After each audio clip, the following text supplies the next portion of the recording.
Hi po sa lahat. Welcome po sa aking channel. Good evening. Fiyog klungonon. Assalamualaikum and magandang gabi sa lahat.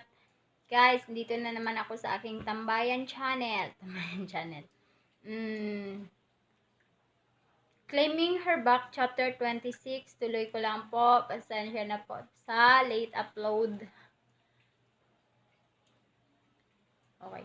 Tuloy ko po ang ating Claiming Her Back Chapter 26. We finally returned back home after a week of staying at France. I was arranging our clothes back to the shelves while my baby was happily playing on the crib in front of the television. I kept the door open so I could watch him from the bedroom. He was so adorable to watch, especially when he moved and danced along with the colorful cartoons on the screen. My baby was very eager to learn how to walk. During the weekend, I took him to the park and we practiced walking on the grass. He was enjoying the nature and watching the other kids playing around. He didn't want to leave, and he even had tears in his eyes when we walked away from the playground. David was with us all along. He was very attentive. He was cautiously following our son wherever his little feet wished to stroll. Whenever our baby stumbled to the ground, his father was always quick in picking him up. Honestly, I was still confused and undecided of accepting him back to my life.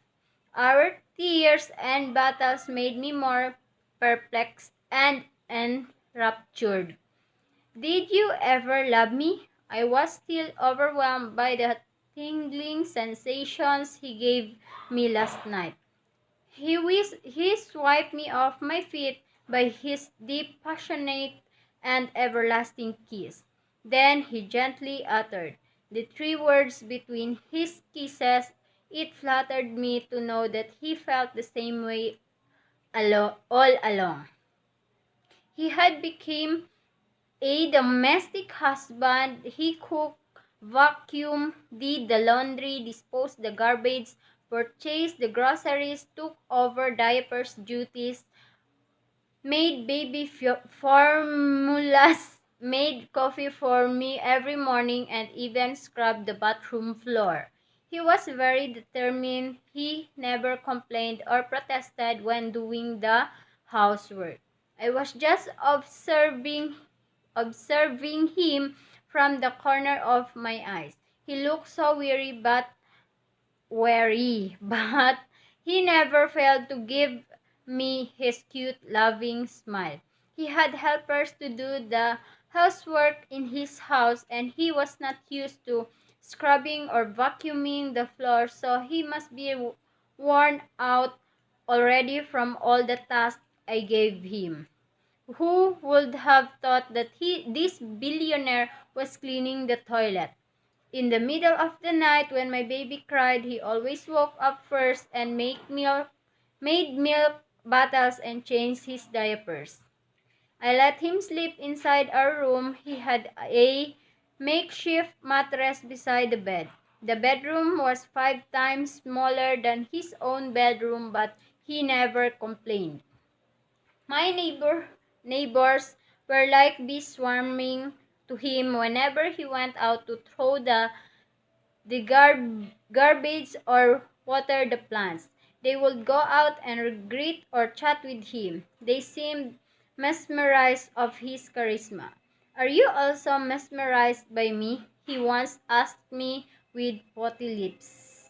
I usually just rolled my eyes and smiled when he was not watching. There was one Saturday when I woke up late. I found my baby nowhere in sight. I jumped out of bed and found David holding and animatedly chatting with our baby while cooking in the kitchen. They were so adorable to watch. I didn't interrupt them.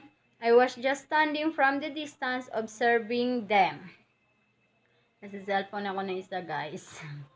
David was teaching him how to cook, and what he was cooking, my baby seems and interested as he friskily grabbed the utensils and the ingredients within his reach. Baby, I heard my name being called from behind. I turned to face David, and he was only wearing his sweatpants and a V-neck white t-shirt. I was sitting in the balcony sipping my coffee while watching the stars. He took a chair and sat beside me. He enveloped me with his big arms, and I leaned my head to his shoulders while he kissed my temple.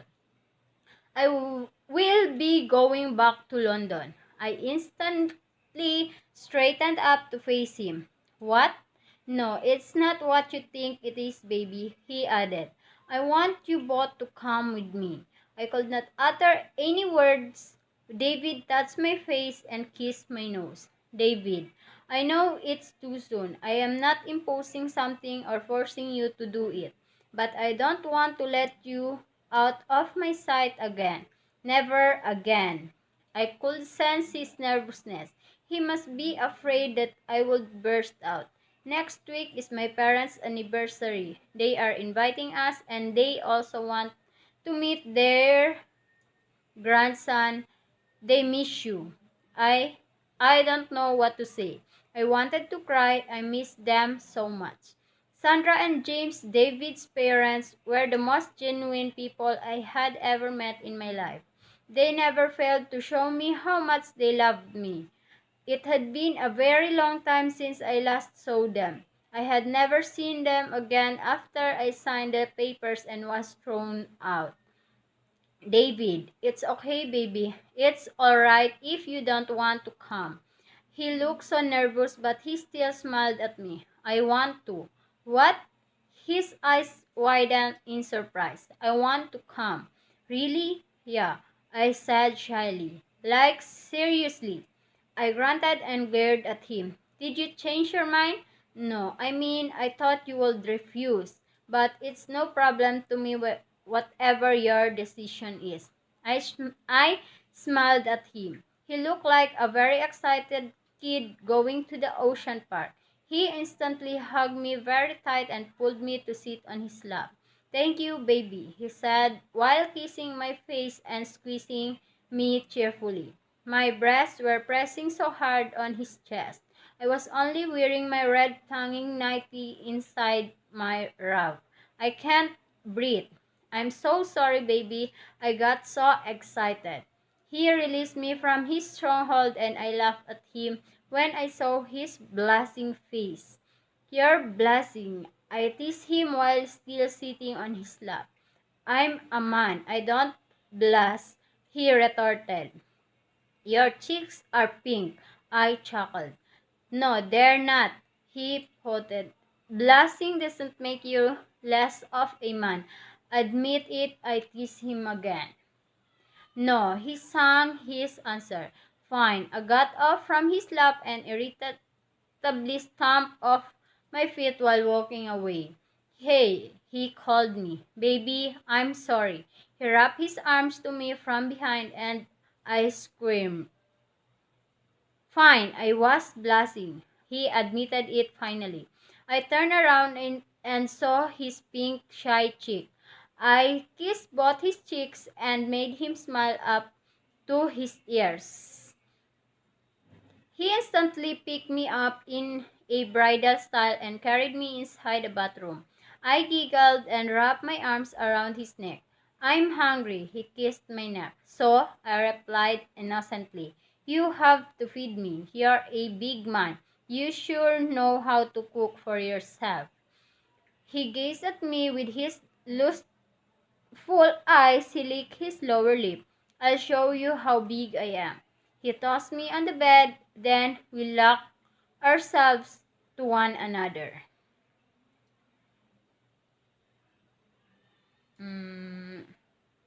Nang chapter na tayo. Wait lang guys ha. Chapter 27 na tayo guys. We arrived in London at around 5 p.m. David has a private plane, so it was not a hassle to me. Our baby could not stop bumping up and down on his father's lap. He seems to enjoy the luxurious accommodation and the breathtaking view from the outside of the plane. David, as always, was very attentive and caring. He checked on everything I needed, and he even watched our son during the whole trip. He wanted me to just rest and enjoy the view. While we were on our way to his penthouse, I could not help but feel pathetic.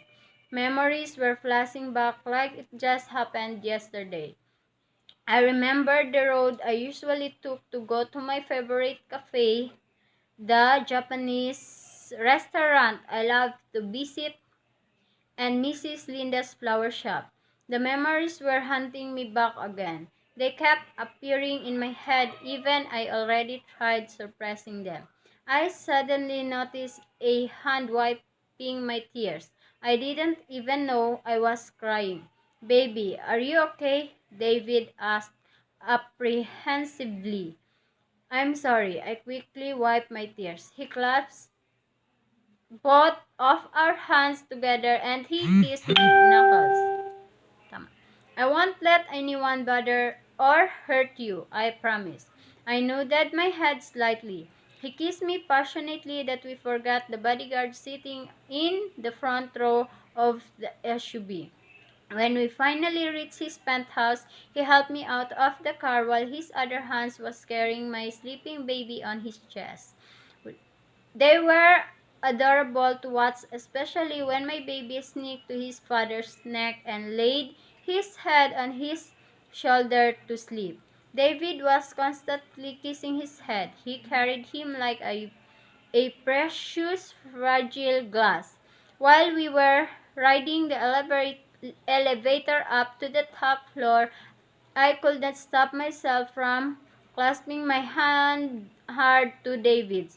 I was sweating abnormally. My stomach started to churn up. David must have noticed my discomfort because he pulled me to his chest and kept whispering, I love you, baby, to my ears. The bodyguards around us must have heard us well.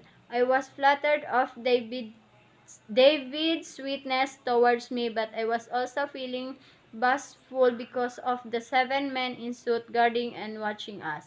When we got inside the penthouse, I could not help but look around. Everything was the same. The furniture, the appliances, the portraits, every arrangement was the same the way they were used to be. I felt dizzy all of a sudden. Luckily, there was a couch near me or else I would fall my head off the on the floor. Baby, what's wrong? David ran to my side and supported me. I need water. I almost choked off my words. Just hold on, okay? He quickly ran to the kitchen and after a few seconds, he was back with a glass of water. Do you want to rest? He asked and I nodded shyly. He carried me bridal style to the bedroom and laid me on the soft mattress. Where's Nikolai? He is in the other room. He is still sleeping. I sat up and eventually noticed a very big portrait on the wall adjacent to the bed. It was our wedding picture. I was looking in the camera smiling while he was looking at me sweetly. I framed that few months after you left. I was also about to ask of when did he get it framed. Why? I asked softly. He was silent for a moment. I felt him sitting on the bed next to me. I could not let you go. I was all out of words. I looked into his sad eyes. I touched his chin and leaned toward to kiss him. Honey, change. I heard his command from behind while I was watching myself in front of the vanity room. I looked at him through the mirror. He was standing beside me in his glorious three-piece suit with a serious face. Why? I asked him innocently while I turned around to face him. I don't want other men ogling you Your dress is so revealing. No, it's not. I look away to hide my smile. I was wearing a red dress with plunging neckline and a high-cut leg side slits, paired with a Louboutin black platform. Hindi ko maano, guys. Black platform heels. Tama. I felt beautiful tonight. It had been so long since I last attended a party like this. Honey, David whined like a baby again. I touched his lips with my newly painted fingers, and I was more shocked when he sucked it. David, I whined, and he hit his chest playfully. I'll get you another dress, not this one. We don't have time. Let's go. I walked first, but he pulled me back to his hard chest. He whispered in my ear, and I could feel his glowing from behind. You can't leave my side. Do not let other men touch you. No one can dance you except me. Understand? Yes, master, I chuckled. I'm warning you, baby. His tone was getting more serious but sexier. What will you do if I defy you? I rolled my eyes like a disobedient child. He slid his hands through the long side slits and cupped my butt, making me gasp. You're wearing a thong, he whispered to my earlobe, and I was even more astounded when he bit my ear a little. His hands were playing inside me. He pressed his body closer to mine, and I felt his growing larger behind. Mm. You will be the death of me, baby, he moaned seductively to my ear. I felt goosebumps all over my body, delicious goosebumps. I squeezed his and he grunted heavily. Before he could do anything, I flew out of the room giggling. Guys, mukhang ano na po ng pa-matured yung ating mga content. So, stay lang po tayo. Chapter 28 na po ako. Okay. Guys, hanggang chapter 27 muna tayo kasi kailangan ko siyang putulin. Sobrang haba. Saglit lang talaga. Thank you sa panonood and subscribe lang po kayo ulit, guys. And click the notification bell, yung parang bell po, para ma-notify po kayo sa mga next nating chapters.